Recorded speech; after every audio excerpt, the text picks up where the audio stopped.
네, 81회 전산세무 2급 기출풀이 시작하겠습니다. 합격률이 39.32%였어요. 이 정도면은 그래도 조금 쉽게 나온 편이었죠. 합격률 좀 높은 편이었습니다. 시작해볼게요. 자, 1번. 재고자산에 대한 설명이다. 잘못된 것은 1번부터 성격이 상이한 재고자산을 일괄하여 구입한 경우에는 총 매입 원가를 각 재고자산의 공정가치 비율에 따라서 배분을 하고 개별 재고자산의 매입 원가를 결정한다. 좀 문장들이 길죠? 이거는 일괄 구입 관련된 문제. 만약에 토지랑 건물을 같이 한꺼번에 샀어요. 1,000원에 샀다. 그랬을 때 토지의 값은 얼마고 건물의 값은 얼마일까? 얼마로 적어놔야 될까? 이럴 때요. 어떻게 하냐? 토지의 공정가치. 토지 따로 사면 얼마인지. 이게 만약에 800원이다. 그 다음에 건물의 공정가치. 얘도 공정가치 마찬가지. 공정가치. 만약에 1,200원이다. 그러면은 원래는 2,000원짜리인데 합쳐서 사서 1,000원에 샀다. 이런 개념으로 중요하진 않지만 그렇게 했을 때 토지의 원가는 이 전체 2,000원 분의 2,000원 분의 토지의 비율은 800원이죠. 이렇게 1,000원 곱하기 2,000원 전체 공정가치 분의 토지의 가치 800원 이렇게 해서 400원이다. 1,000원 중에 400원이 토지의 취득 원가다. 이렇게 기록하는 방식. 그래서 다시 한번 읽어보면 성격이 상이한 재고자산, 토지랑 건물을 일괄하여 구입한 경우에는 총 매입 원가를 1,000원을 각 재고자산의 공정가치 비율에 따라서 배분을 한다. 2,000원 분의 800, 2,000원 분의 1,200. 그렇게 해서 개별 재고자산의 매입 원가를 결정한다. 맞죠? 맞죠? 맞습니다. 자, 2번. 재고자산은 취득원가를 장부금액으로 한다. 그렇죠. 취득했을 때 그 금액을 장부에다가 써놓으면 되겠죠? 근데 다만 시가 이제 바깥세상 가격, 시가가 취득원가보다 낮아졌어요. 바깥세상 가격이 우리가 취득했었던 금액보다 낮아졌을 경우에는 그 시가를 장부금액으로 한다. 맞습니다. 시가를 장부금액으로 해요. 이걸 바로 저가법이라고 해요. 저가법. 이렇게 우리 취득원가보다 시가가 낮아졌을 때만 평가하는 것. 이게 저가법이고 우리 취득원가보다 만약 시가가 더 높다. 그때는 평가를 안 해요. 그때는 안 해요. 낮아졌을 때만 한다. 저가법 맞습니다. 그래서 정답. 동그라미 얘는 맞고. 그 다음에 3번. 재고자산은 정상적인 영업과정에서 판매를 위해서 보유하거나 아니면 생산 과정에 있는 자산, 생산 서비스를 제공 과정에 투입될 원재료나 소모품 형태로 존재하는 자산을 말한다. 재고자산의 정의에 대해서 말을 하는 거네요. 재고자산은 이렇게 판매를 위해서 보유하는 이런 상품이나 제품이죠. 상품이나 제품. 그리고 생산 과정에 있는 자산이래요. 제공품이죠. 아직 완성이 안 된 거예요. 제공품. 이런 제공품들도 재고자산에 넣는 거죠. 그리고 마지막으로 투입될 원재료나 소모품 이런 부분들 크게 봐서 원재료라고 쓰면 되겠죠. 이런 부분들이 지금 현재 재고자산의 정의에 부합하는 내용이 맞습니다. 그래서 3번도 맞아요. 맞고 4번 적송품은 수탁자가 제3자에게 판매를 할 때까지 수탁자가 점유를 하고 있기 때문에 제3자에게 판매하기 전까지는 수탁자의 재고자산에 포함한다. 이게 틀렸죠. 이게 틀렸어요. 왜냐? 수탁자는 그냥 맡아주는 사람이에요. 대신 판매를 해주기 위해서 맡아주는 사람이지 이거를 매입하고 내가 갖는 소유자가 아닌 거죠. 그래서 수탁자가 아니고 위탁자의 재고자산입니다. 팔리기 전까지 위탁자가 소유를 하는 거예요. 다만 잠깐 수탁자가 가지고 있는 것뿐이죠. 그래서 위탁자의 재고자산에 포함한다. 이렇게 돼야 맞는 문장입니다. 정답은 4번이었어요. 자, 2번. 다음에 사채를 X1년 1월 1일 발행하였다. 이자는 매년 말에 지급한다고 가정할 경우에 사채와 관련한 다음 설명 중 잘못된 것은 이렇게 나왔어요. 일단은 사채를 발행했고 액면가액이 100만 원이라고 주어졌죠? 100만 원 우리가 사채 발행한 거고. 근데 액면이자율은 10%.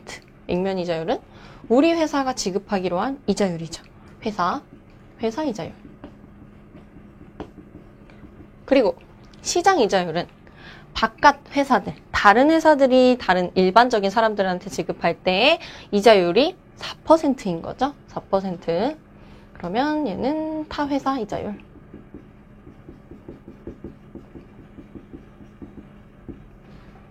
그리고 만기는 3년짜리. 그리고 발행가액은 우리 회사가 애초에 이자율이 다른 회사보다 상당히 높기 때문에 사채를 발행했을 때 돈을 더 받고 시작한 거예요. 대신 이자 많이 줄 테니까 처음에 우리한테 돈 더 줘. 이렇게 해서 이 16만 6,505원이 사채 발행을 액면가액보다 더 많이 돈을 받았죠? 이게 사채 할증 발행차금이 되겠죠. 우리 회사가 사채를 할증해서 발행을 했으니까 사채 할증 발행차금은 이 금액이 되겠습니다. 그랬을 때 사채 할증 발행차금은 효과가 사채의 장부가액을 높여주는 효과예요. 이게 재무상태표로 따지자면 결국에 장부금액은 이 발행가액 금액이 되거든요. 그래서 사채가 액면가액으로 항상 적히기 때문에 100만 원이 적히는 거고요. 그리고 사채 할증 발행차금. 사채 할증 발행차금이 16만 6,505원 이렇게 해서 총 사채의 장부가액이 이 발행금액과 같아져요. 장부가액이 1166 505 이렇게 됩니다. 이게 1년 초 X 1년 초예요. X 1년 초. 그리고 1번 문제 먼저 읽어볼까요? X 1년 결산일 현재. 결산일이라는 것은 이제 12월 31일.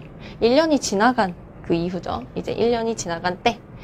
현재 사채 장부가액은 사채 액면가액보다 크다. 이거를 계산을 해보기 위해서는 사실은 계산을 다 해봐야 돼요. 사채가 어떻게 됐는지 장부가액을 계산을 해봐야 돼요. 그래서 제가 구해왔고요. 구해왔고 그리고 얘를 제가 요것만 지울게요. 자, 이렇게 했을 때 첫 번째 연도에 X1년 초에 장부가액 구해졌죠? 발행가액이랑 똑같다. 왜냐? 이런 원리로 장부가액은 구해졌어요. 그리고 1년이 지났어요. 1년이 지났으니까 이자를 줘야겠죠. 주기로 한 이자 10%를 줘요. 그럼 10%면 액면가액 100만 원에 10%니까 10만 원을 지급을 하고요. 그리고 이제 유효이자, 바깥 세상 이자랑 비교를 해서 우리의 이 사채 할증 발행 차금을 계속 상각을 해주는 거죠. 사채가. 그래서 이 유효이자 4%, 장부가액에다가 4% 곱하면 제가 금액을 잘못 구했는데 이게 46660이에요. 60원이 빠졌어요. 이렇게 46660이 돼요. 장부가액에다 4% 곱하면. 그러면 액면이자 우리가 주는 것과 다른 회사에서 주는 그런 유효이자율과 이렇게 차액을 사채 할증 발행차금과 계속 상각을 해 나갈 겁니다. 어쨌든 이번 연도에 상각액은 53,340원이 되는 거예요. 그러면 장부가액에서 이 금액을 이제 빼면 111만 3,165원 이렇게 남아요. 근데 문제에서 12월 31일 현재 사채의 장부가액은 사채 액면가액보다 크다. 그러면은 우리 장부가액이 현재 X1년 말은 100만 원 넘죠? 100만 원 넘죠? 그러니까 맞는 말이에요. 액면가액이 100만 원이니까 100만 원보다 크다. 맞습니다. 좀 어렵죠? 사채 나오면 많이 어려워하세요. 그 다음에 2번 X1년 현금으로 지급된 이자는 10만 원이다. 맞아요. 왜냐면 우리 회사가 이자를 10% 지급을 하기로 약속을 했어요. 그렇기 때문에 액면가액의 10%인 10만 원이 지급이 되는 거예요. 맞습니다. 그 다음에 사채 할증 발행 차금 상각액은 상각액 이거죠. 상각액은 매년 감소한다. 한번 볼까요? 이것도 계산을 해보자면 장부가액 뭐 액면 이자는 항상 10만 원으로 고정이고 고정된 상태에서 유효이자 4%를 장부가액에다가 또 곱해볼게요. 이 111만 3,165원에다가 4% 곱하면 44,527원 나와요. 그럼 또 마찬가지로 이렇게 10만 원에서 이 유효이자를 빼면 상각액이 나오겠죠. 그랬더니 더 올라갔어요. 작년보다 더 증가했어요. 그리고 또 그럼 장부가액 구할 수가 있겠고요. 이 장부가액에서 또 4%를 곱하면 이제 42,308원. 그러면 또 10만 원에서 빼면요. 상각액은 점점 증가하고 있죠. 상각액은 점점 증가를 하고 있어요. 근데 문제에서는 상각액은 매년 감소한다 라고 나왔기 때문에 정답은 3번이 되는 거예요. 이거는 증가한다가 정답이에요. 그래서 3번이 답이고, 그 다음에 이것까지만 하고 제가 팁을 하나 알려드릴게요. 4번. X3년 말에 이자 비용을 인식한 후에 이자 비용을 다 인식한 후에 사채 할증 발행 차금 잔액은 빵원이다. 맞아요. 왜냐면 사채 할증 발행 차금 상각액들 이게 1년도에 상각이 된 거고 상각이 됐어요. 이 세 가지 금액을 다 합쳐보면은 16만 6,505원이 나와요. 그러니까 이 사채 할증 발행 차금을 매년 이만큼씩 상각을 하면 3년 말에는 결국에 이 발행 차금이 빵원이 되는 거예요. 잔액이. 그래서 이 문장도 맞고요. 자, 이 문제가 나오면, 이런 문제가 나오면 정말 잘 나오는 문구가 3번 문구예요. 3번 문구. 사채 할증 발행 차금의 상각액은 매년 증가한다. 이거는 암기해 두셔도 좋아요. 근데 여기에다가 플러스로 사채 할인 발행 차금 상각액은 사채 할인이죠. 이번에는 발행 차금 상각액. 차금의 상각액은 매년 증가할까요? 감소할까요? 이것도 문제에서 잘 나와요. 근데 왠지 할증이 증가하니까 할인은 감소하지 않을까? 이렇게 생각을 하실 수가 있는데 둘 다 똑같이 매년 증가합니다. 그래서 이런 문제 나올 때 이거를 매번 이렇게 계산을 하고 하는 것보다는 굉장히 이 부분이 잘 나오기 때문에 둘 다 사채 할증 발행 차금이던 사채 할인 발행 차금이던 둘 다 상각액은 매년 증가한다. 이렇게 외워주시면 이런 문제 풀 때 사실은 다른 거 몰라도 이것만 알았어도 바로 풀고 넘어갈 수 있는 문제예요. 이런 문제가 굉장히 잘 나오기 때문에 꼭 암기를 해주세요. 둘 다 증가다. 둘 다 증가다. 자, 3번. 배당에 관한 설명으로 옳지 않은 것은 1번부터 배당은 항상 이익잉여금에서 지급되어야 한다. 이 부분 맞습니다. 배당은 이익잉여금에서 지급이 돼야 돼요. 그래서 뭐 분계 한번 보면은 만약에 현금 배당이다 그러면 결론적으로 뭐 미지급 배당금 이런 거 다 상계 처리한 상태에서 미처분 이익잉여금이 이제 차변으로 재원으로서 사용이 되는 거고, 그리고 나서 현금이 배당이 되는 거고요. 만약에 주식 배당이다 그런다 해도 이것도 생략해서 미처분 이익잉여금을 재원으로 삼고요. 그리고 주식을 발행한다. 자본금이 증가되겠죠. 자본금이 대면에 적히는 거예요. 이렇게. 그래서 결론적으로는 이익잉여금, 미처분 이익잉여금에서 지급이 되는 게 맞습니다. 그 다음에 주식 배당 후에는 발행 주식 수가 증가한다. 그렇죠. 주식을 배당했다는 것은 우리 회사가 주식을 발행을 해서 이제 주식을 주는 거기 때문에 자본금도 증가하고 발행 주식 수도 증가하는 게 맞아요. 그 다음에 3번. 현금 배당 후에도 자본의 크기는 변동이 없다. 이건 한번 분계를 볼게요. 이 분계인데요. 현금 배당 방금 했죠. 현금 배당 이거를 조금 더 디테일하게 다시 한번 생략을 없애고 풀어보자면 좀 밑에다가 할게요. 이 부분 생략한 것 없이 처리를 해볼게요. 처음에 이제 결의할 때 미처분 이익잉여금 얼마. 그 다음에 아직 배당이 안 됐기 때문에 미지급 배당금 얼마. 이렇게 적히고요. 그 다음에 결의를 넘어서서 실제로 현금 배당이 됐을 때 그때 미지급 배당금 없어지고요. 미지급 배당금은 없어지고 그리고 실제로 현금이 이제서야 배당이 되죠. 그러면 방금 그래서 이 생략한 분계는 이 금액을 이렇게 똔똔 처리했을 때 남는 것이 미처분 이익잉여금과 현금 이 분계가 남는 거죠. 자, 그러면 이제 여기서 볼게요. 생략된 걸로 해서 올라가서 미처분 이익잉여금은 자본의 감소죠. 자본이 왼쪽에 차변에 적히면은 자본의 감소잖아요. 그래서 얘는 자본의 감소. 현금은 자산이죠. 자산이 대변에 적히면 자산의 감소다. 그래서 얘는 자산의 감소. 그래서 현재 자본도 감소했고 자산도 감소했어요. 자본의 크기는 변동이 없는 게 아니고 감소한다가 답이 되겠습니다. 감소한다. 그래서 정답은 3번.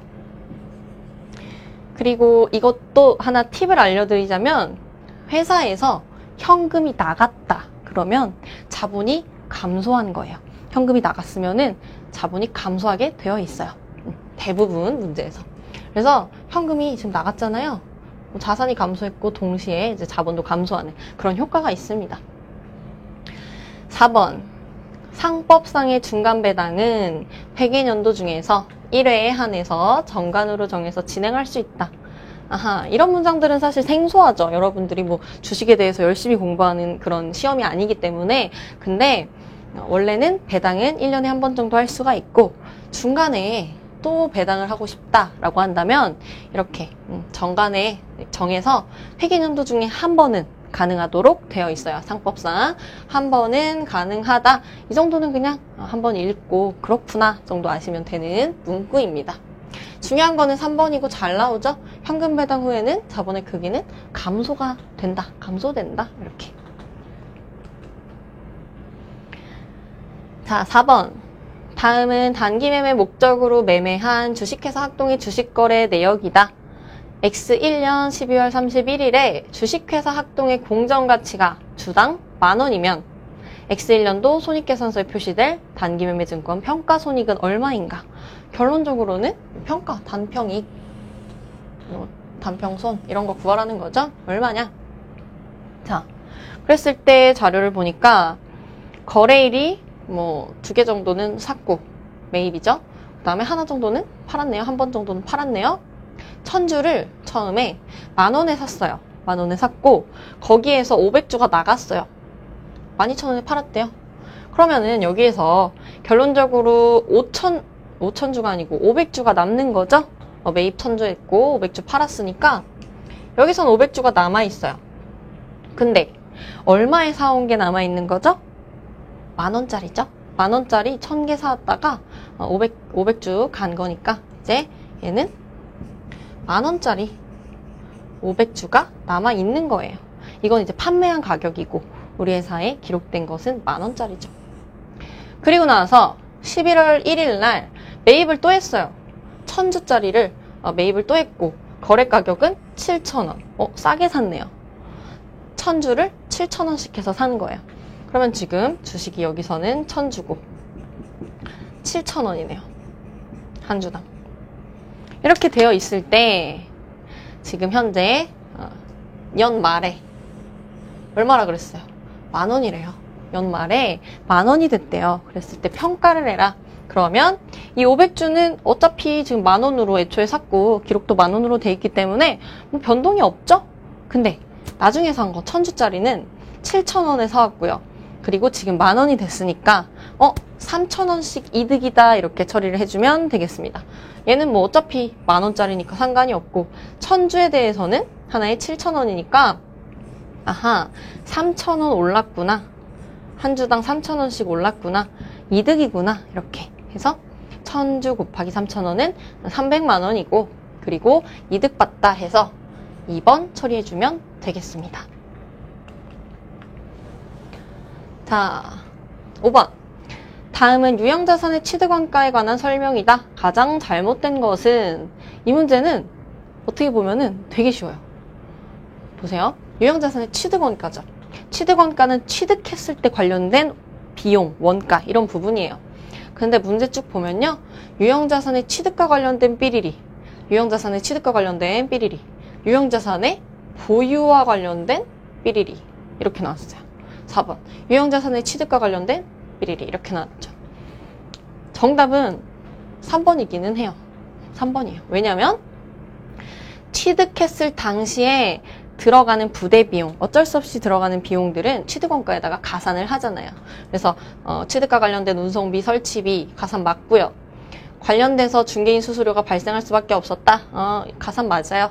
그 다음에 4번 취득과 관련된 취득세, 취득하려면 어쩔 수 없이 들어가는 세금, 이런 부분도 취득원가에 가산하는 게 맞는데 3번은요. 보유하면서 취득 이후의 단계죠. 보유를 하면서 발생한 이런 재산세라는 세금은 취득 원가에 가산하는 게 아니라 그냥 비용 처리로 끝나는 거예요. 그냥 세금과 공과로 비용 처리하면 끝나는 부분입니다. 이렇게 자산으로 취득 원가에 넣는 게 아니고 비용 처리다. 그래서 뭐 여기까지만 봐도 사실은 좀 알 수 있는 부분이었죠. 자, 다음 중 원가 행태에 따른 분류로 볼 수 없는 것은? 원가 행태는 어떤 식으로 원가가 조업도에 따라서 어떤 모양으로 변동하는지, 어떤 양상을 보이는지, 그게 원가 행태죠. 조업도에 따라서 따른 양상 변화, 이게 행태예요. 그러면 볼게요. 1번 고정비, 그쵸? 우리 그래프 그렸죠. 어떤 식으로 변동하는지. 변동비, 이것도 마찬가지. 그리고 준고정 원가도 뭐 계단식으로 변한다 이런 식으로 했어요. 근데 이번에 직접비는요, 원가 행태에 따른 분류가 아니라 원가를 추적할 수 있는 가능성에 따라서 분류를 한 거죠. 원가의 추적 가능성이에요. 즉 원가를 그 제품에 직접 추적이 가능하면 직접비고, 추적이 불가능해요. 공통으로 쓰였기 때문에 제대로 추적이 불가능해요. 그러면 간접비라고 했었습니다. 간접비. 그래서 원가 추적 가능성에 따라서 분류를 한 것이 직접비, 간접비고, 행태에 따른 것들은 이제 나머지 부분 여기에 뭐 추가한다면 준 변동원가까지 있죠. 이렇게 4가지입니다. 자, 7번. 다음 중 개별 원가 계산에 대한 설명이 아닌 것은? 개별 원가 계산은 그 제품에 대해서 원가를 하나하나 이렇게 넣는 거죠. 분배해서 넣는 것. 특히나 제조 간접비의 분배가 중요한 것. 배분이 중요한 그런 원가 계산 방법. 1번. 원가의 집계가 공정별로 이루어지기 때문에 개별 작업별로 작업지 시설을 작성할 필요는 없다. 이거는 아닌 것이니까 이게 틀렸죠? 1번이 틀렸어요. 공정별로 이루어지는 게 아니고 작업별로, 개별 제품별로, 뭐 작업별로 이루어지는 거고, 공정별로 이루어지는 부분은 종합원가 계산이죠. 종합원가 계산. 이 둘을 비교하는 문제가 잘 나오고 있고요. 그 다음에 나머지는 맞는 거니까 읽어볼게요. 2번 동종 대량 생산 형태보다는, 그쵸? 대량 생산은 종합원가 계산. 다품종 소량, 주문, 생산 형태에 적합하다. 맞죠? 맞고요. 그 다음에 제조 간접비 배분이 중요한 의미를 갖는다. 맞죠? 이거는 개별 원가 계산의 가장 중요한 특징이에요. 그 다음에 4번 월말 제공품의 평가 문제가 발생하지 않는다. 이거는 어떤 문장이냐면요. 개별 원가 계산은 이렇게 A라는 제품, B라는 제품이 있을 때 여기에다가 직접 재료비, 직접 노무비, 제조 간접비 다 계산을 해서 넣죠. 물론 이거는 분배를 하는 거지만 직접 재료비, 직접 노무비, 제조 간접비, 이것도 분배된 것. 이렇게 A에 대해서 집계되는 원가들을 다 계산을 하는 것. B도 마찬가지 원가를 계산을 집계해서 하는 것이기 때문에 굳이 제공품을 또 평가를 할 필요가 없어요. 이게 원가가 뭐 얼마인지 등등등 평가할 필요가 없이 그냥 A의 원가는 이미 기록이 되어 있는 거예요. 하나하나 각각 기록이 되어 있어서 따로 평가할 필요가 없다라는 문구였습니다. 정답은 1번이었고요. 그 다음에 8번. 보조 부문비의 배분 방법에 대한 설명이다. 틀린 것은? 1번은요. 볼게요. 직접배분법. 직접배분법은 보조 부문 간의 용역 수수를 전혀 고려하지 않는 방법이죠. 우리 이거. 직접 배분법, 단계 배분법, 상호 배분법 이렇게 했을 때 직접 배분법은 전혀 보조 부문 간 용역을 고려하지 않는 것. 그 다음에 단계 배분법은 세모. 순서에 따라서 어떤 것을 먼저 배분하냐에 따라서 보조 부분 것도 어느 정도 일부분은 고려를 한다. 상호 배분법은 전체 다 고려를 하는 것. 이렇게 단계별로 나누어져 있죠. 3단계. 그래서 직접 배분법은 보조 부문 간의 용역 수수 관계를 일부 고려하는 배분 방법이다? 틀렸어요. 1번이 틀렸어요. 일부 고려하려면 단계 배분법이고 전혀 고려를 하지 않아요. 그래서 정답은 1번부터 나왔고요. 2번, 상호 배분법은 완전히 고려하는 배분 방법이다. 맞아요. 상호 배분법 완전히 고려한다. 그 다음에 3번, 상호 배분법은 다른 배분 방법에 비해서 정확한 원가 배분이 가능하지만 많은 시간과 비용이 소요되는 단점이 있다. 그렇죠. 이렇게 완전히 고려를 하려면 굉장히 시간이나 비용이 많이 들어가겠죠. 완전히 다 고려를 해야 되니까. 대신에 정확해요. 직접 배분법보다 훨씬 정확해요. 그래서 이것도 맞고요. 4번. 단계 배분법 적용 시 이거죠. 가장 많은 부분의 용역을 제공하는 보조 부문부터 상대적으로 적은 부분의 용역을 제공하는 보조 부문 순으로 보조 부문비를 배부한다. 이게 가장 합리적이겠죠. 이게 어떤 내용이냐면 여러분들이 이제 문제 푸실 때 첫 번째로 무엇을 배분한다 이렇게 나와 있기 때문에 잘 모르셨을 수도 있겠지만 이렇게 보조 부문이 있고 그 다음에 제조 부분이 있다. 지울게요. 제조 부분이 있다. 간단하게 동력 부문, 수선 부문. 그래서 동력 부문, 수선 부문 이렇게 있고 그 다음에 제조 부분은 절단 조립 할게요. 절단 조립 부문. 이렇게 부문들이 있을 때 동력이 만약에 동력 본인한테는 안 줘도 수선한테는 영향을 준다. 한 20% 영향 준다. 그리고 절단과 조립한테 30%, 그 다음에 100% 채워야 되니까 50% 이렇게 영향을 준다. 그리고 수선은 동력한테 영향을 안 준다 라고 해볼게요. 얘는 영향 안 줘요. 얘도 영향 안 줘요. 수선은 제조 부분한테만 영향을 준다. 얘 60%, 40% 이렇게 영향을 준다면 보조 부분을 이렇게 단계 배분법으로 배부시킬 때 동력 부분은 수선 부분한테 영향을 주죠. 이렇게. 그러니까 세 군데한테 영향을 주잖아요. 그러니까 동력 부분을 먼저 배부시키는 게 사실은 훨씬 더 합리적인 방법이에요. 만약에 수선 부분부터 해본다 칠게요. 수선 부분이면은 두 군데한테만 영향을 주잖아요.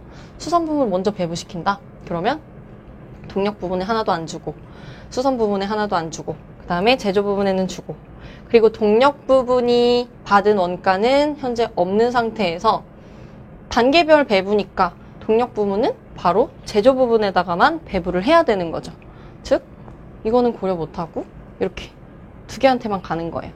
근데 만약에 첫 번째 순서를 동력으로 잡으면 동력이 수선한테 영향을 주는 것 먼저 배부를 하고 인정하고 여기다가도 배부하고 여기다가도 배부하고 그리고 수선은 받은 것까지 원가 합쳐서 이렇게 배부를 하게 되는 구조가 되기 때문에 합리적으로 이렇게 많은 부분에다가 용역을 제공하는 보조 부분부터 그렇게 배부를 하는 것이 단계 배분법의 전제예요. 그런데 우리가 문제 풀 때는 그냥 알아서 정해주기 때문에 그런 것까지는 조금 생각을 안 한 부분이죠.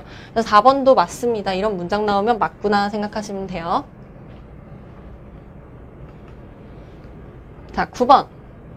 다음 중 종합원가 계산의 절차를 순서대로 바르게 연결한 것은 종합원가 계산, 우리 제공품, 선입선출법이나 평균법에 의해서 완성품 환산량 구하는 그런 계산 방법이죠. 이거 했을 때 나머지들은 틀린 것까지 다 볼 필요는 없고요. 맞는 거 하나 제대로 공부하시면 돼요. 바르게 연결한 것은. 다 틀리고 하나만 맞아요. 그래서 2번이 정답인데 이거는 보면서 그렇네 하시면 돼요. 물량 흐름을 파악해요. 첫 번째 단계로 우리 이렇게 T계정 그려가지고 기초가 얼마 있고 기말이 몇 개 있고 완성은 어떻게 됐구나, 단기에 착수한 것은 몇 개가 있구나, 이런 것들 파악을 하죠. 그렇게 한 다음에 가공비의 율, 완성률과 제공품 원재료의 완성률들을 다 구해가지고 완성품 환산량을 계산을 하죠. 완성품 환산량을 계산을 해요. 그 다음에 원가 요소별 기초 제공품 원가와 단기 발생 원가를 집계를 하죠. 이제 원가가 그래서 얼마씩 나왔는지를 집계를 한 다음에 그 원가를 완성품 환산량으로 나누면 단위당 원가가 나오겠죠. 원가 전체를 구하고 우리가 구해놓은 환산량으로 나누는 거예요. 그러면은 하나당 원가는 얼마였구나 이렇게 계산을 한 다음에 그 다음 완성품과 기말 제공품에다가 배분을 해주면 되는 거예요. 이렇게 하면은 완성품의 원가는 얼마고 기말 제공품엔 얼마가 남아있구나 이렇게 알 수가 있는 거죠. 그래서 다른 거는 보실 필요도 없고 2번만 한번 공부를 해주세요. 2번. 자, 10번. 주학동은 제조간접비를 직접 노무 시간을 기준으로 배부하고 있다. 아래 자료를 토대로 구한 제조간접비 배부 차이는 얼마인가? 배부 차이 나왔어요. 이랬을 때 실제 직접 노무 시간, 예정 직접 노무 시간, 실제 제조간접비 발생액, 예정 배부율 이렇게 나왔죠? 이 문제 진짜 단골 문제예요. 첫 번째, 실제 기준수, 실기라고 쓸게요. 그 다음에 실제 배부율, 실율이라고 쓸게요. 실제 배부율. 이게 이제 실제 제조간접비죠. 구하는 식. 그 다음에 예정 제조간접비 구하는 식은 중요한 거 실제 기준수라고 그랬어요. 실제 기준수. 실기 곱하기 대신 예정이니까 예정 배부율 해서 예율 이렇게 하면 되겠습니다. 이제 채워볼게요. 노무 시간을 기준으로 하잖아요. 이제 기준수가 노무 시간으로 하면 되겠죠. 그래서 실제 직접 노무 시간 1100시간. 실기 1100시간. 여기도 마찬가지 1100시간 곱하기 예상 직접 노무 시간은 필요 없는 정보죠. 근데 낚시하려고 항상 넣어놓는 거예요. 그 다음에 실제 제조 간접비 발생액이 2천만 원 나왔어요. 실율은 없는데 이게 어쨌든 간에 2천만 원이래요. 주어졌어요. 그리고 제조 간접비 예정 배부율이 2만 원이래요. 예정 배부율, 예율이죠. 예정 배부율 2만 원. 이렇게 계산을 하면 곱했을 때 2,200만 원이 나와요. 2,200만 원. 2,200만 원이 나와요. 여기까지 구했을 때 우리가 어느 정도 배부 차이가 나는지는 구할 수가 있어요. 숫자는. 자, 2천만 원이랑 200만 원 차이가 200만 원이죠. 200만 원. 여기까지는 구했다. 그래서 100만 원 이런 것들 지워보니까 과대냐 과소냐 또 이게 문제죠. 과대냐 과소냐 따져봐야 돼요. 그랬을 때 제가 항상 이거 외우세요 하는 거 있어요. 실소예대 해가지고 실제가 더 크면 과소배부, 예정이 더 크면 과대배부 이렇게 체크를 해주면 돼요. 근데 우리 지금 예정이 더 크죠? 예정이 더 크잖아요. 이렇게. 그러니까 예대, 과대배부다 이렇게 체크해 주시면 되는 거예요. 그래서 정답은 1번입니다. 정답은 1번. 자, 11번. 다음 중 부가가치세법상 의제매입세의 공제에 관한 내용으로 틀린 것은? 이렇게 했을 때 의제 매입세 공제는요, 우리 면세대상 농산물을 가공해서 면세대상 가공해서 혹은 제조해서 과세사업에 이용을 했을 때 그때 이렇게 매입세액으로 의제해서 공제를 해주겠다라는 거죠. 그랬을 때 1번 읽어볼게요. 간이가세자는 음식업자와 제조업자에 한해서만 의제 매입세 공제를 받을 수 있다. 이 문장 맞아요. 간이가세자만 이렇게 업종에 제한을 두고 있어요. 일반 가세자는 상관없고 간이가세자는 음식점업과 제조업만 기억해 두시고요. 그 다음에 2번. 일반 과세자인 음식점업은 정규 증빙 없이 농어민으로부터 구입할 때, 정규 증빙 없이 농어민으로부터 구입할 때 의제 매입세액을 공제받을 수 있는 업종은 제조업밖에 없죠? 이렇게 해서 공제받을 수 있는 업종은 제조업밖에 없어요. 제조업은 가능해요. 근데 음식점업은 의제 매입세액 공제를 받을 수가 없는 것. 이게 맞는 문장이 되겠죠. 제조업만 되니까. 그래서 얘도 맞아요. 3번. 의제 매입세액 공제의 대상이 되는 면세농산물의 매입가액은 운임 등의 부대 비용을 포함하지 않는다. 아하. 이게 헷갈릴 수 있는 부분이 보통 이렇게 매입했을 때 항상 운임, 운반비 이런 부분들을 포함을 하잖아요. 근데 의제 매입세 공제할 때는 딱 농산물 가격만 쳐서 의제 매입세 공제를 하는 거예요. 매입가액의 운임 같은 것은 제외합니다. 그래서 얘도 맞아요. 그 다음에 4번. 유흥주점 외에 법인 음식점의 의제 매입세 공제율은 108분의 8로 한다. 이게 틀렸어요. 이게 틀렸어요. 법인의 의제 매입세 공제율은 이 경우에 106분의 6이에요. 조금 그나마 기억하기 쉬운 부분은 개인 음식점이 제일 공제율이 높고 그게 이제 108분의 8이다. 이렇게 기억을 해주시면 되겠고, 다만 2019년 12월 31일까지만 현재까지는 이때로 제한이 되어 있고 이때까지만 과세표준이 2억 이하인 개인 음식점은 109분의 9로 해주고 있어요. 이건 이제 한시적인 규정이고 어떻게 바뀔지는 아직 모르는 상황이에요. 그래서 어쨌든 제일 높은 이런 공제율이 108분의 8 혹은 109분의 9인데 개인에 해당되는 것이다. 법인은 조금 덜 해줘서 106분의 6이다. 그래서 이 율도 조금 정리를 해볼게요. 자, 의제 매입세 공제율. 첫 번째, 제일 잘 나오는 부분이죠. 이거는 실기에서 실제 의제 매입세 공제율 따질 때 외워야 되는 부분이죠. 제조업 같은 경우에 개인이면 104분의 4. 그리고 중소기업까지는 104분의 4예요. 근데 우리가 문제에서 이걸로 잘 나오죠? 우리는 항상 법인인 게 전제 조건이니까 제조업자이면서 중소기업이다. 이런 식으로 잘 나와요.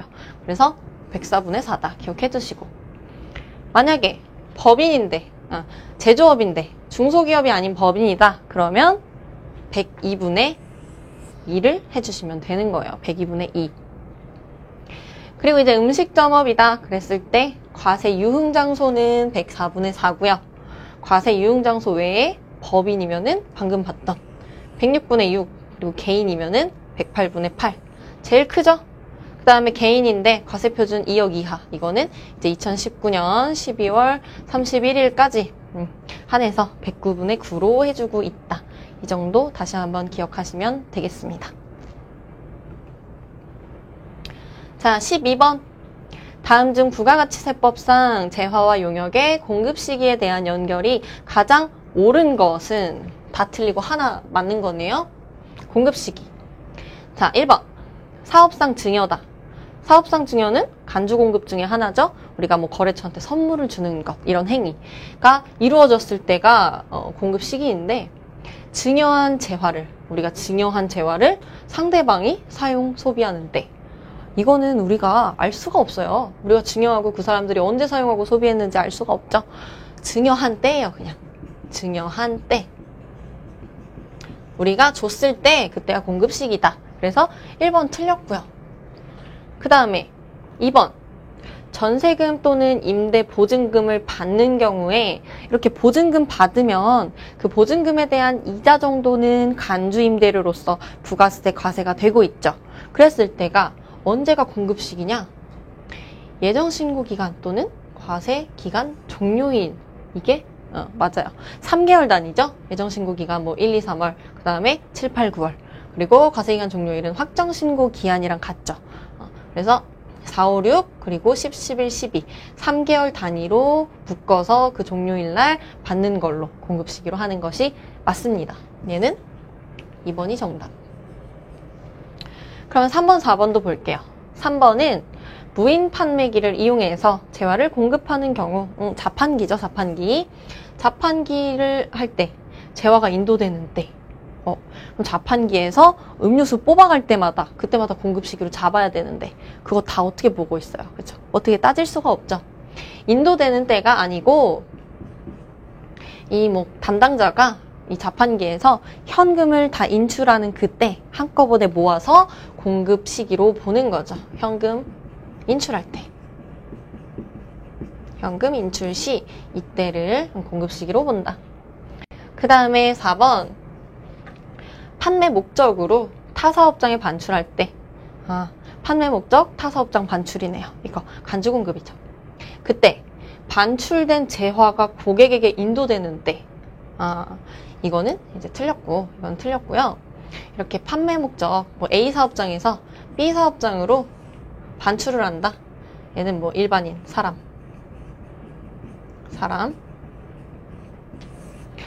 A에서 이렇게 B로 반출을 할 때가 간주 공급으로, 과세가 되는 거예요. 판매 목적으로 타 사업장에 반출할 때. 그래서 얘는 반출시가 공급 시기고, 지금 이 문제는 반출된 재화가 고객에게 인도되는 때, 이때를 이 공급 시기로 본다는 건데, 이거는 아니에요. 이건 틀렸고, 간주 공급에 한해서는 지금 이 부분, 반출할 때가 공급 시기가 되겠습니다. 그래서 정답은 2번이었고요. 자, 이제 13번. 다음 설명 중 맞는 것은, 그럼 다 틀리고 하나만 맞는 거네요. 맞는 것은 1번. 부가가치세 예정신고 기간에 대손 요건을 갖춘 경우에 예정신고 시 반드시 대손세액공제 신고를 해야 한다. 자, 이런 문제 나오면 일단 반드시 이러면은 조금 의심을 해봐야 돼요. 다 모르겠다 그러면 반드시를 체크하시는 게 정답률이 높을 거예요. 근데 이 문제는 반드시 이것뿐만이 아니라 대손세액공제 자체가 확정신고 때만 하는 거예요. 확정신고 때만. 그래서 예정신고 때는 그냥 안 돼요. 반드시 뿐만이 아니라 얘는 확정신고 때 하는 거예요. 그래서 틀렸고요. 그 다음에 2번. 비영업용 소형 승용차의 구입 비용은 매입세액 공제가 안 되지만, 그쵸? 안 되죠? 비영업용 소형 승용차 구입, 임차, 유지 이런 것들 다 매입세액 불공제예요. 사업에 직접 사용이 입증된 임차와 유지 비용은 매입세액 공제 대상이다. 이것도 똑같이 안 돼요. 구입이든 임차든 유지 비용이든 다 매입세액 불공제 대상입니다. 그렇게 열거가 되어 있어요. 그래서 얘는 아니다. 틀렸어요. 자, 3번. 사업에 직접 사용이 입증된 접대비는 매입세액 공제 대상이다. 접대비도 당연히 매입세액 불공제 대상으로 열거가 되어 있죠. 접대비 매입세액 공제 안 돼요. 사업에 직접 사용했던 모든 접대비까지 우리 국가에서 매입세액 공제를 해줄 수는 없다. 이런 입장이죠. 그래서 안 된다. 그 다음에 4번. 토지의 조성 등을 위한 자본적 지출과 관련된 매입세액은 매입세액을 공제받지 못한다. 그렇죠? 이게 맞는 거죠? 4번. 매입세액 불공제 내역에 토지와 관련된 자본적 지출, 토지 조성 관련된 금액들은 매입세액 불공제된다라고 열거가 되어 있습니다. 자, 여기까지 해서 81회 전산세무 2급 풀이를 마치겠습니다.